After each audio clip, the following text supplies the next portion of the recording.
A blazing theatrical event that traces a historical movement from nearly 100 years ago is dazzling audiences now in Mount Airy. Fire brings to life the rebellious and brilliant artists who produced the groundbreaking 1926 Harlem magazine called Fire, devoted to younger Negro artists. And joining me now to talk about this exciting production are actors Taylor Mitchell and Nicholas Parker. First of all, thank you both so much for coming in, spending time with us today, and being here on Philly Live. So good to meet both of you. So Taylor, this show transports audiences to the Harlem Renaissance. Tell us more about the story here that we're going to see.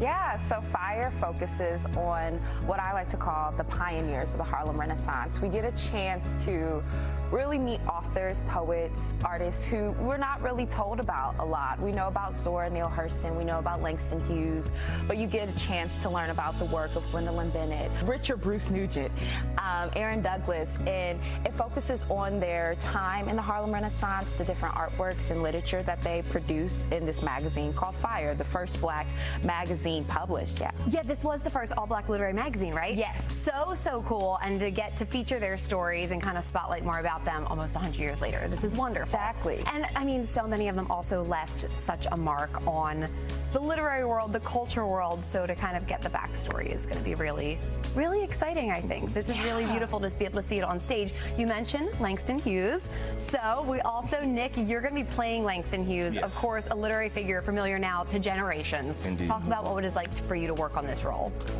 Someone asked me the same question the other day, and if I can tell you, first of all, it's an honor to be able to actually put on a role and or someone who I think a lot of people don't really focus on Langston Hughes as much as you think, because I think often we go straight to James Baldwin, but we forget that we wouldn't have James Baldwin if it wasn't for Langston Hughes, right? So it's a beautiful story to be able to tell, not only as a Black person, but as a Black queer person who also loves to represent their city and their state as much as they can. He's also lived in D.C. I lived in D.C. Oh He's a little bit of a rebel. I'm a little bit of a rebel. So, you know, I think Langston and I probably would have been best friends, yeah. Oh, I love that. It's been an honor to put on the shoes of such a great American. Yeah, so many cool connections there as well. Yes. So it's already been on stage a little bit. What have the audience reactions been like so far that you've noticed? It's been really cool. Like, our show is very immersive, so like the audience does play a big part. And in the opening of it, just hearing people really locked into who we are and knowing some of the characters and the artists in the show, knowing them before we even introduce ourselves. So it gives us that ignition to, okay, they're ready. They're ready to hear our stories. They're ready to hear the work and ready to just learn something that maybe they didn't have before coming in. I do think the show forces you to listen. It forces the audience to listen.